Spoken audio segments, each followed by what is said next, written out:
Kwa hiyo Uislamu uliandaliwa kabla ya Muhammad hajazaliwa. Ilikuwa ni plan, ni strategy ya kuliangamiza kanisa la Orthodox.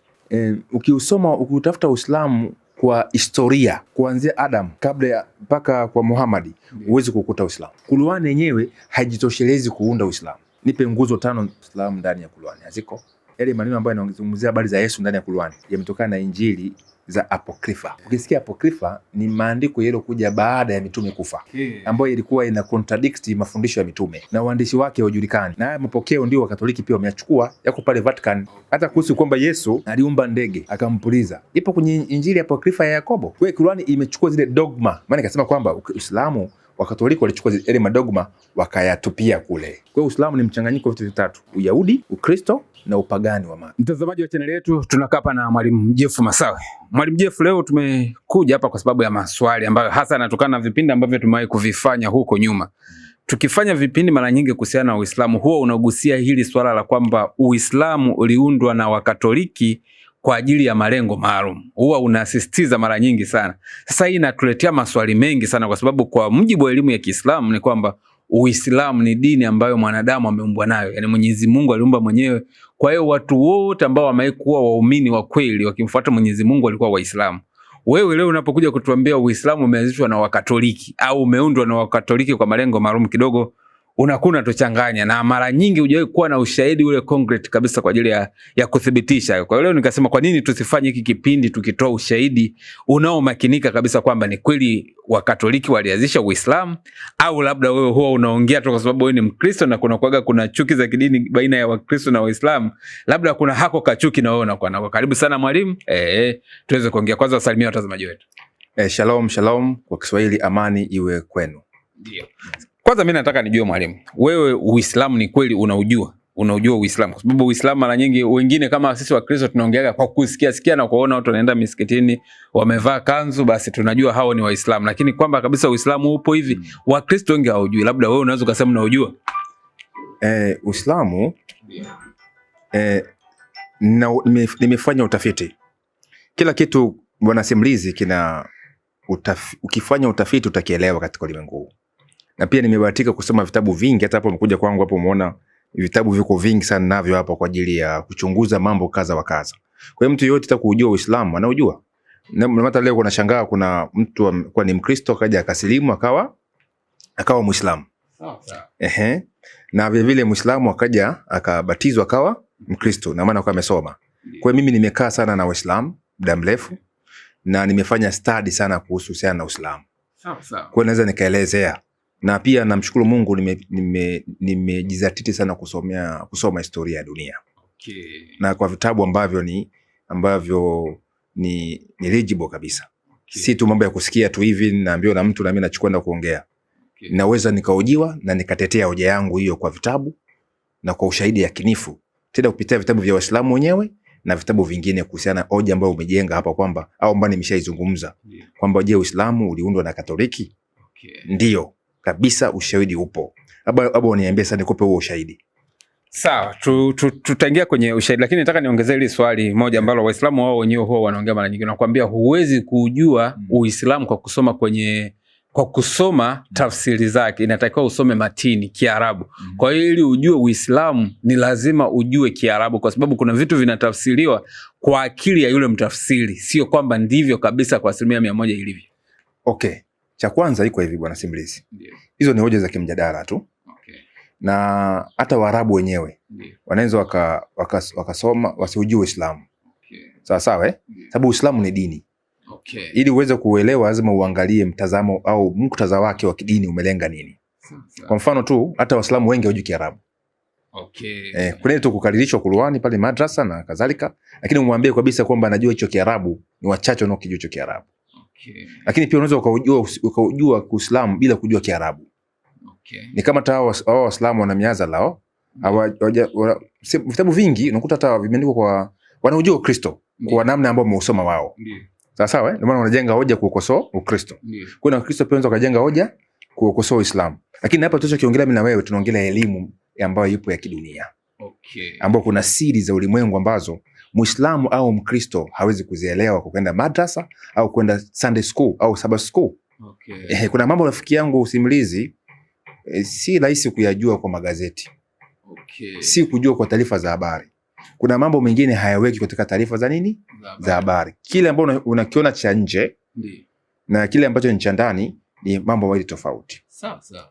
Kwa hiyo ukiona mambo yanatokea nje, ujue kuna watu wamekaa ndani wakatengeneza. Sasa mimi tuyaache. Sasa mimi naongelea vile vya ndani. Okay. Ingawa pia vimeshaandikwa. Kwa sababu watu hawasomi na wapende kuoji. Sasa sisi Waswahili wa Tanzania, Tanzania wanataka kumficha kitu, mfiche kwenye kitabu. Okay. Yaani unataka hela yako iwe safe. Ndio. Weka kwenye kitabu. Aiza Qur'ani, Biblia, vitabu vingine. Hapo hela yako utakuta salama. Okay. Kwa hiyo sisi mara nyingi tupo busy kwenye vyakula. Okay. Minuso hii tuko vizuri sana na mambo ya udaku na habari za uvumi. Lakini yale mambo ya kimantiki ya ndani, wa Tanzania wengi ni wavivu. Na si Tanzania, sehemu kubwa tu ni wavivu. Ingalau kidogo kwa mbele kule, lakini Tanzania tumezidi sana. Okay. Kwa leo mimi nataka tuseme vitabu hapa. Sawa. Kitabu mpaka nini? Kitabu. Ni kweli kabisa, ukiona Uislamu, ndio unaweza kuona kama ni dini tofauti na Ukatoliki. Kabisa ndio. Ama Ukristo. Ndio. Lakini leo wanapishana, sio tu kwamba tofauti, ni kwamba wanapishana na wanapingana na wanapigana kihoja. Ni kweli kabisa. Ingawa Uislamu wenyewe unapigana kwa hoja wao. Okay. Baina ya Shia na Sunni. Okay. Ama Ahmadiyya na Sunni wanapishana. Hata juzi kwa naangalia mdahalo wao hapo ya Waislamu kwa Waislamu.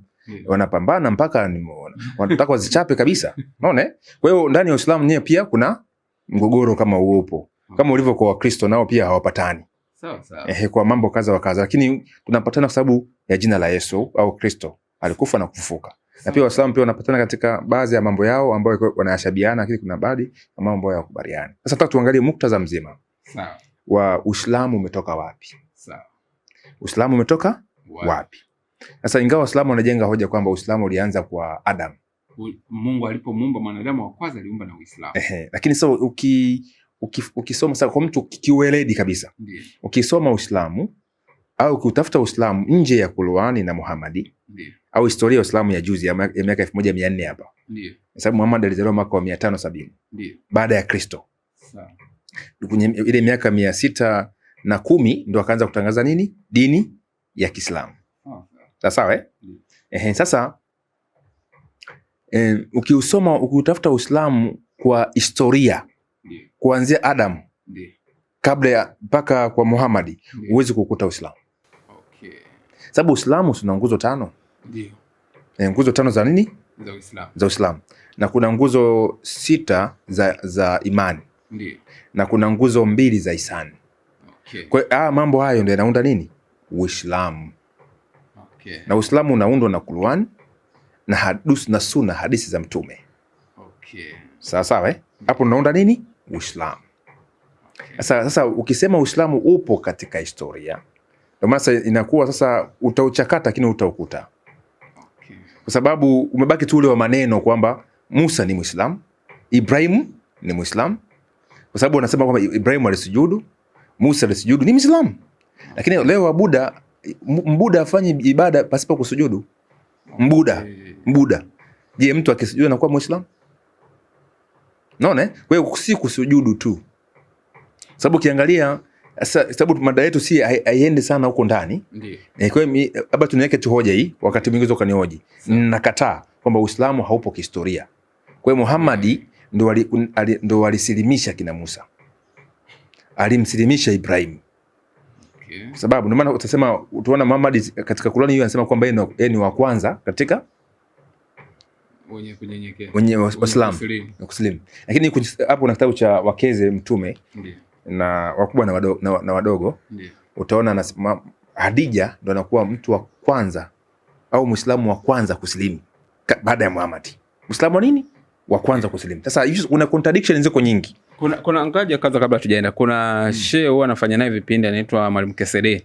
Tumeshawahi kufanya naye kuhusiana na hilo swala la kusema Mtume Muhammad ndiye ameagizwa wewe wa kwanza kwa wenye kusilimu. Tukaenda kusoma kwa Musa naye tukaona hivyo ameagizwa kuwa wa kwanza wa wenye kusilimu. Kwa Ibrahim na hivyo. Yaani kwamba wale mitume wote wa Mungu walikuwa wanasema mimi ni wa kwanza wa wenye kusilimu. Anachomaanisha ni kwamba kwa umma wake wale watu, yani kwa umma, kwa mfano umma wa Musa, umma wa Ibrahim, yeye ndo anakuwa wa kwanza, au umma wa Mtume Muhammad, yeye mtume ndo anakuwa wa kwanza. Hizo ni lugha tu za miazala tu. Okay. Okay. Lakini hata Kisedeo mwenyewe ukimwambia uthibitishe Uislamu kihistoria hawezi kukuta Uislamu kwa historia. Na mara zote atakimbilia kwenye Biblia. Okay. Hawezi kuenda katika historia akakuta nini? Uislamu hauko. Okay. Lakini katika Qur'ani yake atajenga hoja. Na tena kuthibitisha kwa nani? Kwenye Biblia. Si sehemu nyingine kwamba Ibrahim alisujudu ndio Muislamu. Unaona? Lakini sasa tukiongelea imani ya Ibrahim na imani ya Musa kabisa kimuktaza, utaona ni tofauti. Kwa mfano Musa alikuwa anashika amri 10 za Mungu. Ndio. Sawa na Musa alishika Sabato. Okay. Sawa alishika nini? Sabato. Na Musa alikuwa afungi sala kama unavyofanya leo sala. Okay. Sio ile Allahu Akbar, anafunga sala na anatoa dua na kadhalika. Hicho kitu kwa Musa ukikuti. Sasa hapa kapo Okay. Sasa kuna na pia Musa alikuwa anafundisha kupata msamaha kwa kutoa kafara. Okay. Kafara za wanyama. Kwa hiyo mtu akiwa na dhambi zake anafika na ungama juu ya yule kondoo, mwana kondoo. Dhambi zake zinahamishwa toka kwake zida kwa nani? Kwa yule mnyama. Kwa yule mnyama. Sasa hiyo ilikuwa ina ishara kwamba kuna Musa alikuwa anafundishwa. Yesu anasema kwamba Musa anena habari zangu. Ukisema 5:47 Yohana. Ndio. Habari zipi? Sababu Musa alikuwa anafundisha habari ya msamaha kwa njia ya mwana kondoo. Kwa njia kafara. Bwana mtume nabii Yohana ambao wasema mta Yahya. Katika 1:29 kitabu cha Yohana alipomwona Yesu yanatembea akasema tazama mwana kondoo wa Mungu achukue dhambi ya nini? Ya ulimwengu. Kwa hiyo ndio connection ya Musa na Kristo. Kwa hiyo Musa alikuwa anafundisha msamaha. Kwa hiyo kondoo ilikuwa ni mifano wa kile ambacho Yesu atakifanyaje atakifanya. Sasa katika Uislamu unakubali kwamba tunapata msamaha kwa ukombozi kwa njia ya damu? Hapana. Haipatikani. Kwa hiyo Musa hana Uislamu wote pale, yuko pale. Kwa sababu moja Musa alisujudu katika ile Kutoka 33. Unaona basi imeshakuwa nini? Uislamu. Lakini sina hata Qur'ani yao imeandika hivyo hivyo kwamba Musa alikuwa Muislamu. Kuandika si hoja. Kwa sababu Qur'ani imekuja juzi. Okay. Inamzungumzia mtu ambaye ana kitabu chake mbani Taurati. Na kuna manabii waliopita. Sawa Kwa maana ni mchakato. Nitakuja nikueleza kwa nini mchakato unavyokuwa. Ndio ushahidi kwamba umetengenezwa maalum ukichanganya Uyahudi, Ukristo na upagani. Kwa hiyo Uislamu ni mchanganyiko wa vitu vitatu. Uyahudi, Ukristo na upagani wa Maka.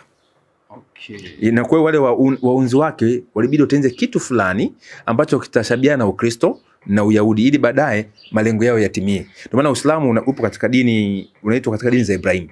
Okay. Na Ukristo pamoja na nini? Na Uyahudi. Kwa nini? Kwa sababu kuna laza ambayo inaunganika na Wayahudi na Wakristo kwa kutambua wale manabii hapa na pale. Okay. Na kuhusu swala la kusujudu, mimi hapa pia na walaumu wa Kristo. Okay. Unajua kwenye ile pia kusujudu si ile kuinama tu. Okay. Hata kupiga magoti ni kusujudu. Maana kusujudu maana yake ni kujinyenyekeza kwa nani? Kwa Mwenyezi Mungu. Sawa? Unaweza ukakaa paka chini kifudifudi. Ibrahim alikuwa analala kifudifudi.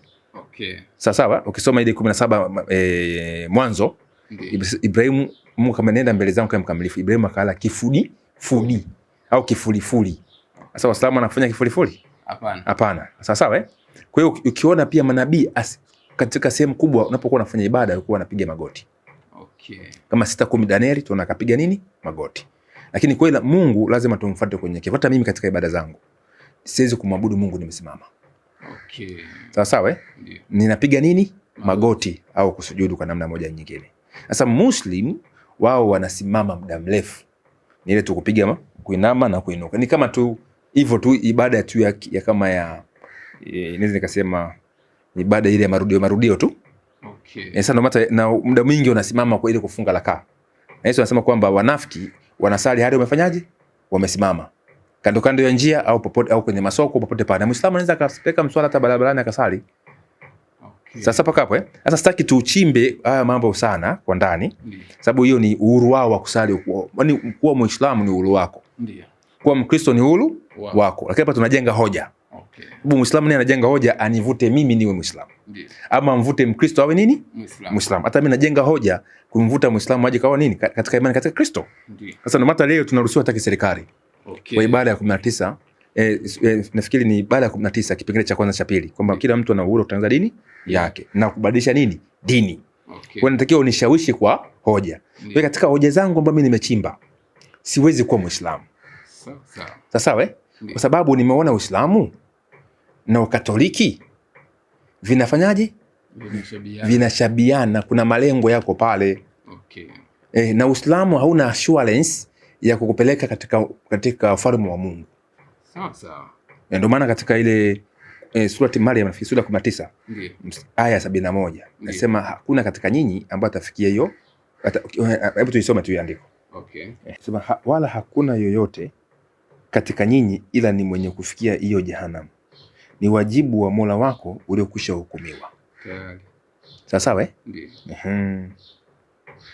Sasa kwa hiyo ukiona hata hiyo sherehe yake utaona wanaoenda peponi na wanaenda motoni wanapitia njia hii moja. Sasa ndio maana hapo unasema kuna kanyuzi kambamba kanapita zaidi ya nywele wembamba wake kutoka kule jehanamu, lakini wote mtaingia jehanamu. Alafu Allah ataanza kuchagua mmoja baada ya mwingine, lakini ushaingia wapi? Jehanamu. Kwa maana kuna vitu vya ajabu ajabu ambavyo ukifikiria kwamba ni wokovu mpaka uingie jehanamu. Sasa kuna contradiction, na hii aya ni ngumu sana. Nikuta shehe mmoja anaelezea msikitini, akawaambia bayana wote hapa lazima tuende jehanamu. Na hiyo posti nikaiposti sehemu kule msikitini, hakuna mtu aliyepinga. Ndio. Wakasikiliza. Lakini hivyo iposti ile posti, Waislamu wakafanyaje? Wakapinga. Sasa yule ni shehe na amejifunza kwa shehe mkubwa. Unaona? Sasa inamaanisha kwamba ni wokovu mpaka uingie wapi? Jehanamu kwanza.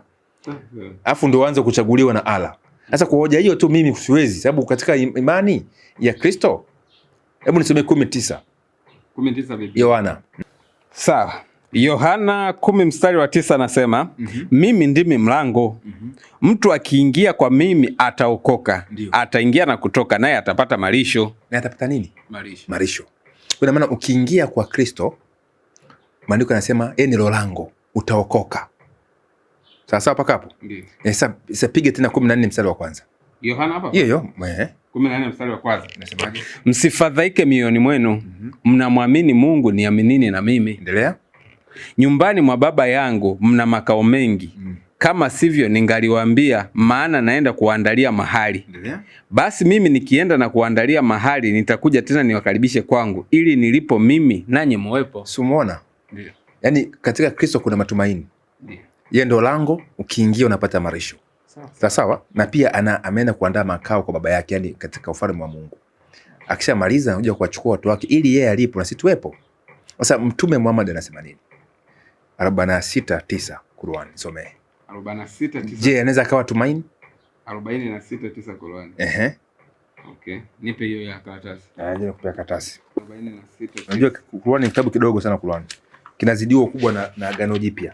Sawa. 46:9 anasema, mstari wa 9 anasema, Sema, mimi si kiroja miongoni mwa mitume, wala sijui nitakavyofanywa, wala nyinyi. Mimi nafuata niliofunuliwa tu kwa wahai, wala mimi si chochote ila ni mwonyaji mwenye kudhihirisha wazi. Simuona point hiyo? Ndio. Yeye si chochote wala nini? Lolote. Yeye si kiroja mpya. Si ndio? Wala si chochote kasema. Mimi si kiroja miongoni mwa mitume, wala sijui nitakavyofanywa, wala ni nyinyi. Mimi nafuata niliofunuliwa tu kwa wahai, wala mimi si chochote ila ni mwonyaji mwenye kudhihirisha. Yeye si nani? Si chochote. Hiyo ndio point uchukue. Acha kwanza hajui yeye atakavyofanywa. Wala hajui wafuasi wake utafanya nini? Utakofanywa. Ni kama wewe kwa ni wapi? Iringa. Uliniambia. Ndio. Unapanda basi. Ndio. Driver yuko pale. Anakuambia tunasafiri kwenda wapi? Iringa. Ila sipajui Iringa. Okay. Wala sijui njia ya kwenda Iringa. Okay. Ilo gari utapanda? Hapana. Kwamba twende tu, mimi si chochote. Ila ni kwa hiyo mimi ni driver. Kwa hiyo lazima tunapomfuata kiongozi wa dini lazima tujue kwamba tutapata nini kwake. Okay. Hata Yesu mtume wake alimwambia, tukikufuata wewe tutapata nini kwako? Okay. Yeye akawaambia mtapata uzima wa nini? Wa milele. Sasa hapa hapa kwa kiini cha dini yoyote ni kupata uzima wa milele. Mfano kama unataka kujiunga na Hinduism, wao kwamba ukifa unataka incarnation, kwamba unaweza ukiwa mtakatifu unaweza kuzaliwa ng'ombe au kuzaliwa kiumbe kingine au mwanadamu kwa namna nyingine huko sehemu tofauti tofauti. Maana wale Waindia wali ng'ombe. Sasa unaona kama ng'ombe ni ndugu zao tu wale kufa. Na ukiwa muovu unaweza ukawa inzi, mbu. Sasa kwa kiti mama sema hii dini balaa. Na Buddha unakuwa unayuka vile pia una reincarnation. Kwa hiyo kuna dini ambazo ukiziangalia unaona hapa hamna balaa. Waislamu wao wanaijibu hii hoja kutoka hapo hiyo tulioisoma hapo hiyo Qur'ani. Wanachosema kwamba hapo kwanza anayosema mtume hajui. wanaambiwa Mayahudi na Wakristo, sio Waislamu. Amesema kianzia huyu mistari ya juu. Kuhusu nini? Kuhusiana na hili kwamba sijui mtakavyofanywa nyinyi wala mimi. 46 hiyo 9. Sasa nabii gani asiyejua? Anasema kwamba hii ni rehema kwa ulimwengu wote. Ndio. So unasema ni rehema. Ndio. Na maana kama ni rehema si atoe sema nini? Matumaini. Ndio. Sababu mtu kiwa rehema utoe matumaini kwa watu wote. Okay. Ili watu wakufuate. Sawa sawa? Na humo ndani humo kwenye Qur'ani anasema kwamba Wayahudi na Manasara, sawa hawatapata uzima mpaka wafuate vitabu vyao. Ndio. Sawa? Sababu ndio tujabezi huko sana ningeweza kufundisha kitu. Lakini point inakuja hapo aya ya Qur'ani. Ndio. Ilichoandikwa imeshushwa na Allah kwa mujibu wa Uislamu. Okay. Si ndio maana yake? Ndio. Kwa hiyo imeshushwa na Allah, ina maana aya nani? Ya Allah. Okay. Sasa kama yeye mwenyewe amesema, tuchukue hoja hii kwamba anasema na Wayahudi na Wakristo. Afa akasema mimi sijui nitakachofanywa. Basi akitoka hapo aende kwa Waislamu. Afu atawaambia najua nitakachofanywa. Hebu niambie inakuaje? Okay. Tulisoma aya kama hii hapa na Mwalimu Kesedena na vile vile anasemaje, kuna hadithi ambayo aliitoa ambayo inaonyesha kwamba Mtume Muhammad anasema watakaomfuata wakawa wema mpaka siku ya kufa, yeye kule mbinguni ataenda atawaandalia nyumba katikati ya pepo, pembeni ya pepo, juu ya pepo, chini ya pepo, yani kila sehemu. Nikasema ni kwa vipi wakati Yesu kashatangulia na ameshaenda kuandaa makao? Akasema Yesu anaenda kuandaa mahali padogo, ila mtume yeye ile pepo yote ndio kapewa yeye. Ametoa wapi maneno? Ni aya ya kusema ataandaa kuandaa nyumba, atawajengea nyumba chini, juu, katikati, pembeni. Tulisoma hadithi. Ningependa ingekuwepo tukisoma. Lakini sasa point inayokuja, Muhammad mwenyewe anamwambia, kuna hadithi nasema Muhammad anamwambia binti yake Fatima na shangazi yake, sawa na ndugu zake kwamba yeye hana uwezo wa kuokoa katika moto wa jehanamu. Okay. Sawa? Hiyo hadithi wanaifahamu Waislamu. Hana nini? Uwezo wa kuokoa. Na Qur'ani 7:178 anasema kwamba yeye pia hana uwezo wa kujiondolea madhara. Okay. Sawa? Yeye mwenyewe ana uwezo wa kujiondolea madhara, hana uwezo wa kumwondolea mtu madhara. Sasa akisema kwamba haya mambo yanayojengwa kwa Wakristo peke yake, utakuwa ni unafiki. Kwa Muhammad anaitwa ni mkweli mwaminifu kwa mujibu wa Uislamu. Kwa alichokiongea kwamba yeye si chochote na hajui atakachofanywa yeye binafsi. Amesema kweli. Labda kama akadanganya akasema kwa Wakristo tofauti na anasema kwa Waislamu tofauti, na maana huyo ni mtu muongo. Kama ni mkweli akasema kwamba mimi sijui nitakachofanywa na mimi si chochote, kwa maana Muhammad hajui hatima yake. Lakini Yesu mwenyewe anasema yeye, hebu soma maandiko haya. Okay. 11:25 Yohana 11:20. Kwa hakuna aya katika Qur'ani Muhammad anajiamini kwamba watu wakimfuata yeye, sawa ndio watapata uzima wa milele. Hakuna. Sawa. Mstari wa 25 Yohana 11 anasema Yesu akamwambia, mimi ndimi huo ufufuo na uzima, yeye aniaminie mimi hata akifa atakuwa naishi. Umeona? Yaani kwamba Yesu ndio ufufuo na nini? Na uzima. Kwa maana mtu akimfuata Kristo atafufuliwa. Okay. Lakini Muhammad hana uwezo wa kujifufua wala hana uwezo wa kufufua. Okay. Yesu alikuwa anafufua wafu. Na Yesu ndio atarudi. Mara ya ngapi? Ya pili. Ingawa Waislamu wanamuita pia ni ishara ya kiyama kwa imani yao wanavyojua. Maana ya kiyama nini? Wasema unajua maana ya kiyama. Maana ya kiyama wenyewe wanasema ni siku ya kisimamo. Ila maana ya kiyama kwa lugha fasihi ni ufufuo wa wafu. Okay. Sawa, ufufuo wa wafu. Kuna maana kama hiyo maana mwalimu wewe unaitoa wapi kwamba kiyama ni ufufuo wa wafu? Kiyama? Ndio.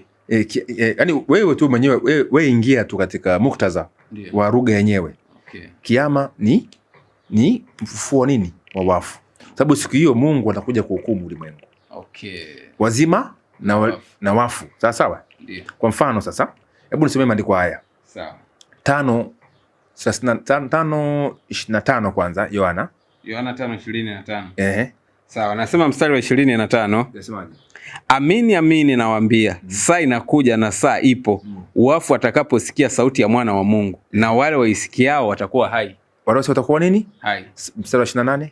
Mstari wa 28 hapa nasema msistajabie maneno hayo, kwa maana saa inakuja ambayo watu wote waliomo makaburini wataisikia sauti yake. Watasikia sauti yake. Mstari wa 29.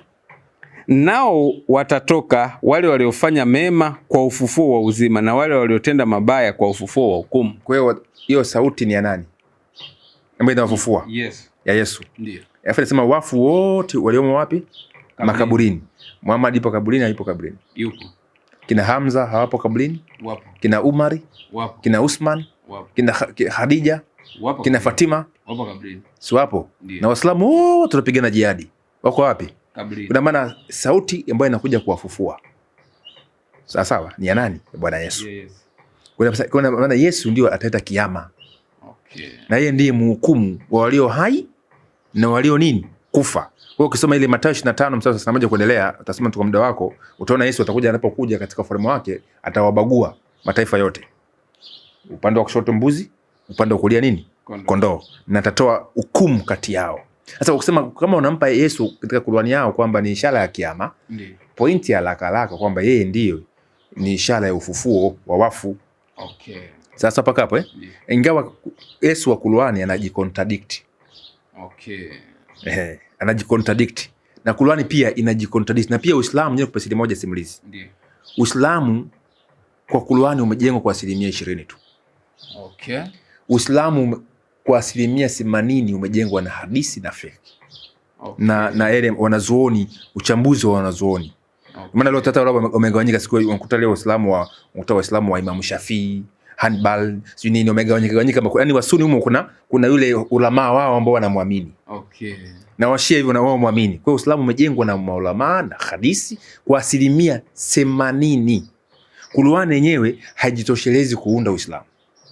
Never and ever. Hadi kuchukua Qur'ani uwe Muislamu kwenye Qur'ani. Nipe nguzo 5 za Uislamu ndani ya Qur'ani. Haziko? Okay. Nguzo 6 za imani, nguzo 2 za ihsani. Hakuna. Kwa hiyo Uislamu umejengwa nje ya Qur'ani kwa 100% kubwa. Na hizi hadithi pia imepita miaka 200 ndio zikaandikwa hadithi.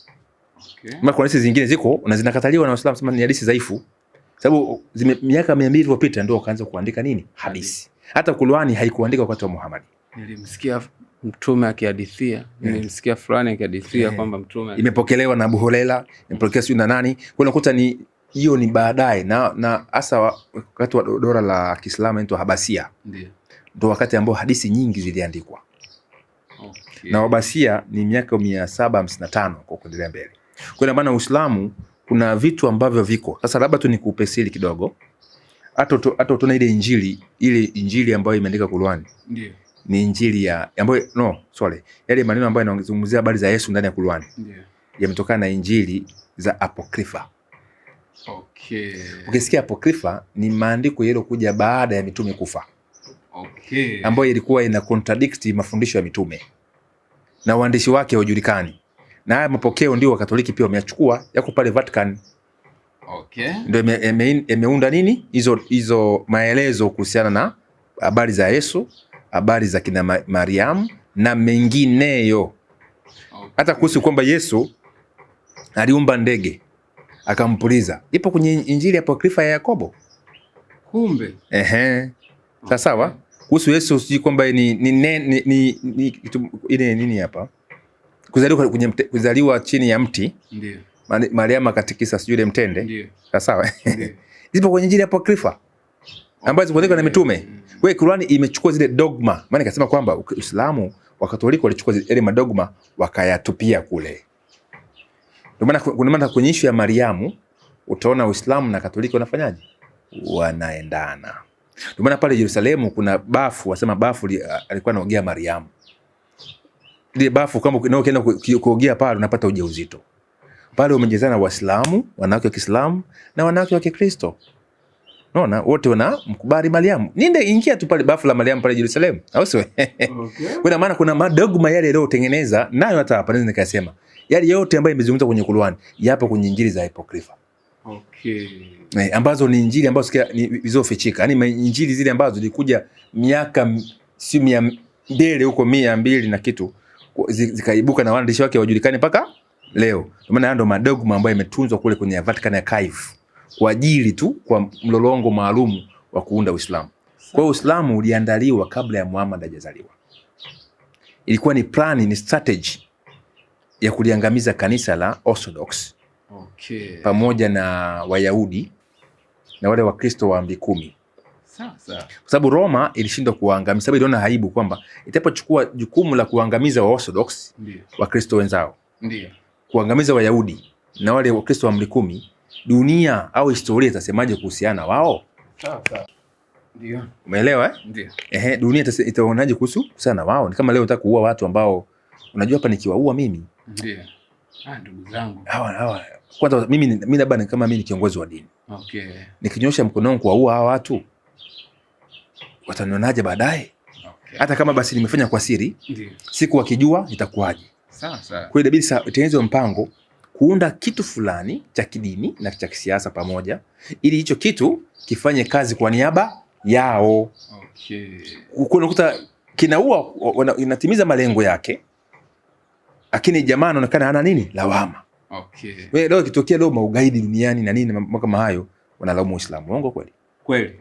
Kwa maana inakuwa ni mwamvuri wa kumkinga gaidi wa kweli. Kuna magaidi wa kweli wako. Okay. Sawa sawa. Na ukisoma na kitabu hapa kimeandikwa hapa. Kwa nini Wakatoliki hawakasiriki? Ndio. Hichi kitabu kimeandikwa na Padri Tetes Amigo. Okay. Kinakiri kwamba kanisa Katoliki liliua sana. Okay. Ila leo wamesema hawaui. Okay. Sasa nataka nikupe habari. Ndio. Sasa leo lawama nyingi zinaenda kwa Waislamu. Sawa sawa. Na Uislamu uliteka maeneo yote ya Wayahudi na wale Wakristo wa Mashariki. Sawa sawa. Lakini hawakuteka maeneo ya kanisa Katoliki. Okay. Kuna sehemu tu walikiuka, walipishana. Unajua hata ndugu mnagombana wakagombana kidogo hapa na pale, lakini wakaja wakaa chini wakamalizana. Okay. Sasa sawa Ndio. Sasa pointi katika kuthibitisha hilo lango ambalo nimelizungumza. Ndio. Baada ya kujenga hoja zangu kwamba kama vile sema wanavyojenga hoja zao. Ndio. Kuona Ukristo ni kitu ambacho hakifai. Ndio. Lakini uzima wa nini? Wa milele. Ndio. Wana haki ya kusema hivyo kabisa, na wana hoja hizo za kusema hivyo, na neema ya Mungu ipo pamoja nao wanapokuwa na chakata kukutana na Yesu. Na mimi pia Wakristo na haki ya kuonyesha bayana kwamba Uislamu hauna uzima wa nini? Wa milele. Kwa sababu hoja haikujikita sana hapo, wakati mwingine tutajikita hapo. Natoa sababu za kinifu.